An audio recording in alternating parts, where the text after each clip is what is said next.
Hello everyone and welcome to K-Sport. Today we're going to be talking about a player who's finally getting the recognition he deserves, Sanju Samson.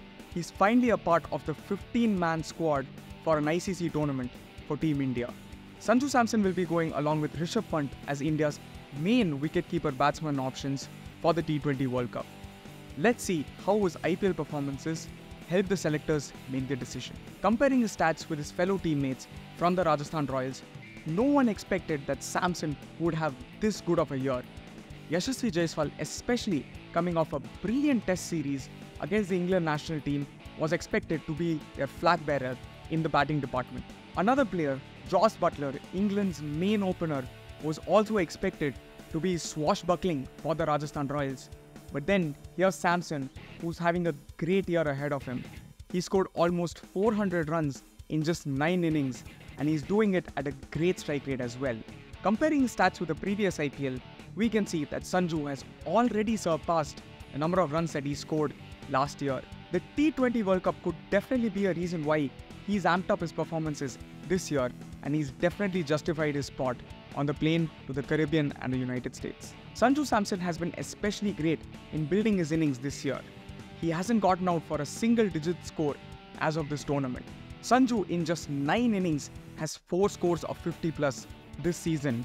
His opening game against the Lucknow Super Giants, where he scored a crucial 82 not out, set up the stage for the Rajasthan Royals performances throughout the season.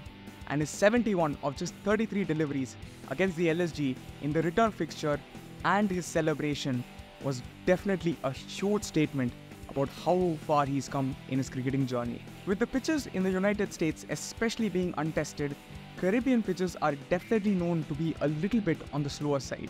Taking a quick look at Sanju's stats versus pace and spin, we can see that he clearly favors batting against the spinners.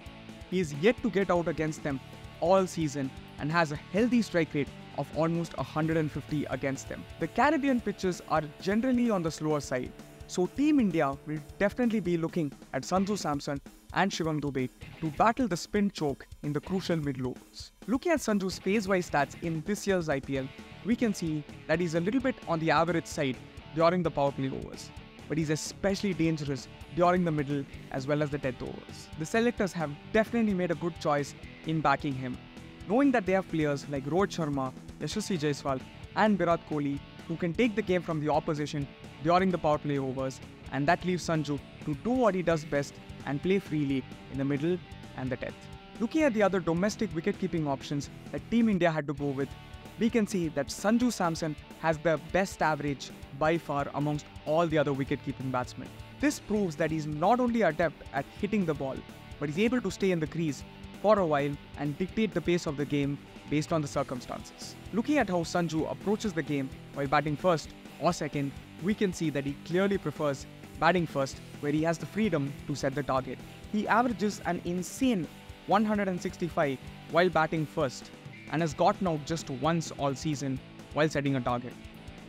Whereas in chases, he averages just 37, which is still good for a batsman of his caliber. But however, in the previous game against the Lucknow Super Giants, Sanju proved that he's also great when it comes to the chase and hit a glorious 70 runs. Sanju Samson and the Rajasthan Royals will be facing off against the Sunrisers Hyderabad and the Rajiv Gandhi Stadium. The last time these two teams faced off against each other, Sanju Samson hit a crucial knock of 66 runs. Although they did go on to lose the game, Sanju Samson will be raring to go and get his revenge. One thing that we felt we definitely had to mention was just how much Sanju had been sidelined by the Indian national team. Taking a look at his stats in T20s, just until the World Cup squad was announced, we can see that Sanju Samson was in a blistering run of form. He was hitting runs left, right and centre and was doing it with a great strike rate as well. But ultimately, the Indian national team decided to go with Dinesh Karthik as well as KL Rahul for the 2022 T20 World Cup. And taking a quick look at his stats, from Jan 1st, 2023 up until the ODI World Cup squad was announced, we can see that he was on a crazy run of form then as well. He was hitting runs at an average far above KL Rahul and was doing it with a great strike rate as well.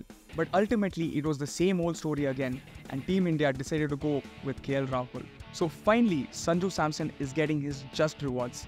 He's been very patient and has always been backing his name with good performances. We definitely felt in the last game where the Royals took on the Lucknow Super Giants when he took his team through in the penultimate over, and his celebration was just the cherry on top to show how far he's come along, how much he's persevered, and how much he deserves his World Cup spot. Thank you so much for watching. Are there any other under the radar players that you'd like us to talk about? Please let us know in the comment section. Please like, share and subscribe, and keep coming back to K Sport for more cricketing content.